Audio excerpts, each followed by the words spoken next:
Hello world, this is the Rovarian and welcome to a little different Formula 1 video. I want to show you guys today how you can learn a Formula 1 trick, a new one that you don't know at all, in 5 simple steps. There will be some repetition involved and there are steps that just take longer, but in the end that's all it takes. So let's go ahead right to step 1. So I will show you the examples of the steps based on how I learned the Formula 1 track of Portimao in F1 2021. That track was completely new for me there, so I had no idea. I also never played the racetrack in any other racing game, so all new. And step 1 is just scouting the track. So I recommend you guys start in time trial mode, because there your car can't be destroyed, you can easily set back, you have all the time that you need to just get to use it first. Hey, where does turn 1 go, where does turn 2 go, and so on until you have the full lap. And you can also use for that actually the support that the game offers you, so feel free to use the tooling that shows you the perfect line, for example, that then you will see a proper speed, the braking points, where the ideal line is, where to go, where the next turn will be. All that will be shown then. That might help you. I personally decide to not do that because of a simple thing. In the end, I want to learn the track without those, and once you've learned a track already with the ideal line shown, you won't look for where to brake exactly by yourself, because you will just rely on the line and the speed that is shown to you, and in the end you will have to learn the track anew without the line. That's the single reason. But if you plan anyway to use it, just do switch it on and get out for your first lap. After you've done the scouting, we already go on to step number 2. Is in the end quite simple. Repeat what you've done in step 1. Drive around the track.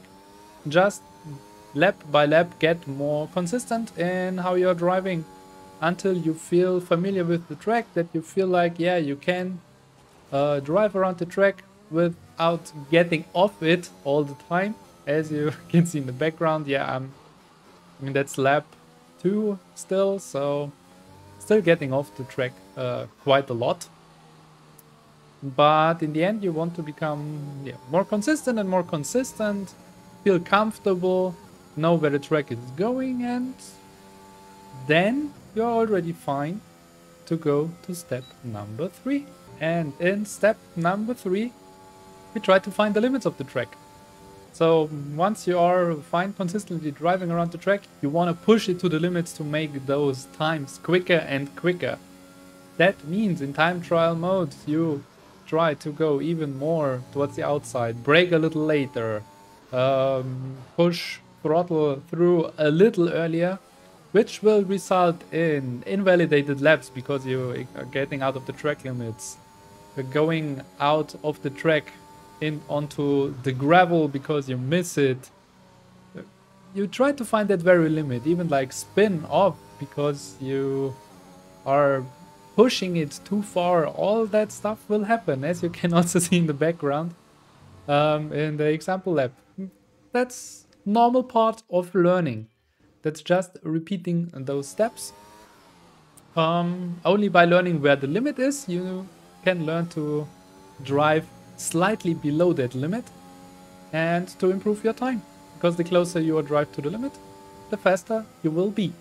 That brings us to step number 4, and that's adjusting the setup.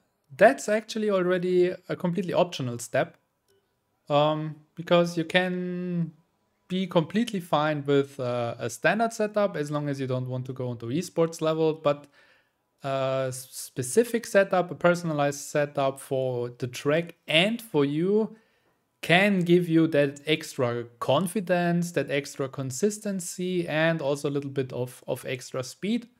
My personal experience, once I have a personal setup that is working for me, I'm usually directly around half a second up to a second faster on the track, even when I'm just trying it for the first time.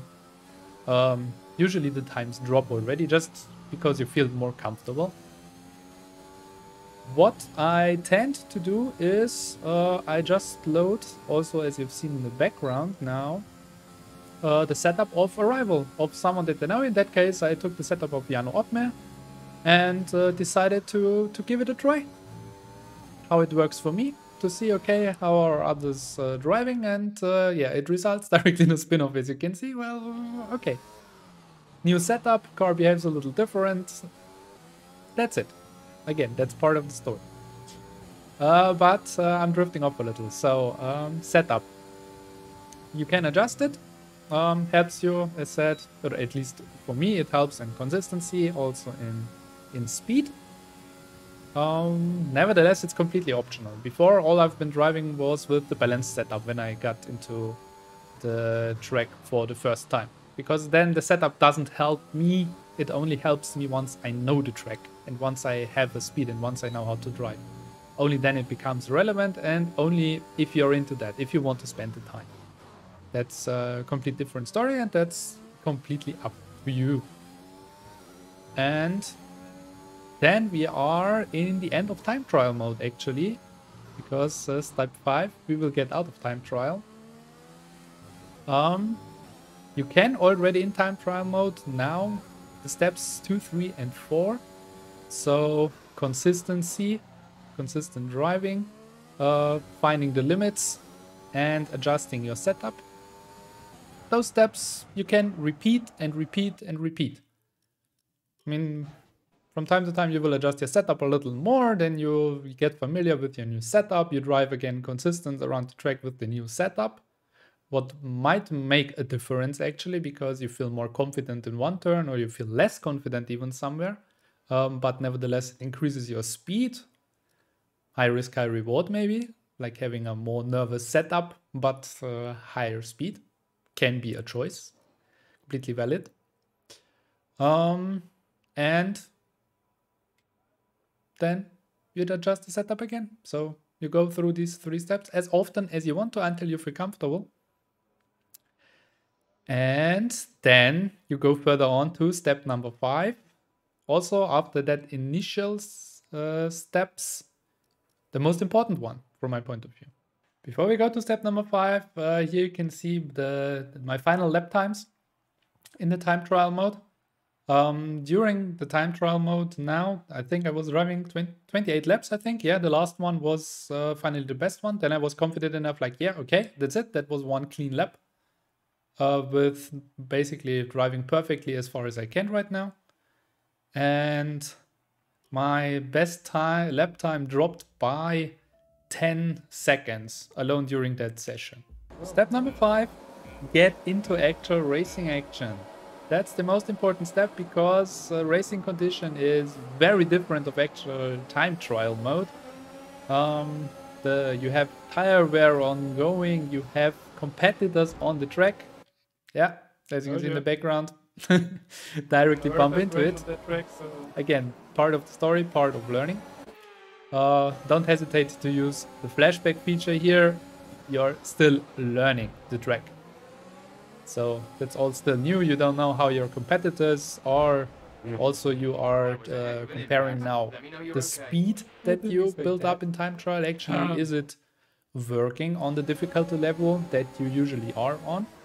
So there I recommend even let the difficulty setting as you usually have it on the other racetracks, on ones that you know already. Because like that you already know, hey, am I already quick enough on the track, or am I losing a lot of time still somewhere here? Just find that out. There you have the real competition. You find out where the AI maybe suddenly breaks or is much slower than you expect, and where you have to avoid bumping into them. So that's much easier if you do that in Grand Prix mode. So just one fixed race instead of if you learn that in career mode, because that might be quite frustrating. Also, you can try here then different weather conditions. For sure, you can also try full rain in time trial mode. But yeah, only full rain. What is more common is during the races is light rain, driving with intermediate tires, Also driving with dry tires under slightly wet conditions. Also driving with a little damaged wing, for example. How fast can you be? When do you have to actually change it? When can you go for like, hey, let's try it? Okay. How long are your tires actually fine? Okay. Are your tire temperatures developing fine over the race distance? Because under time trial mode, you have perfect conditions for every single lap. And in the race, you won't have that. Because your tires, your engine, all will suffer from possible damages and so on. And therefore, yeah, go into the race, go into the action, and try your best. That will help you a lot and will actually also improve your results in online races, in career modes, in all of them.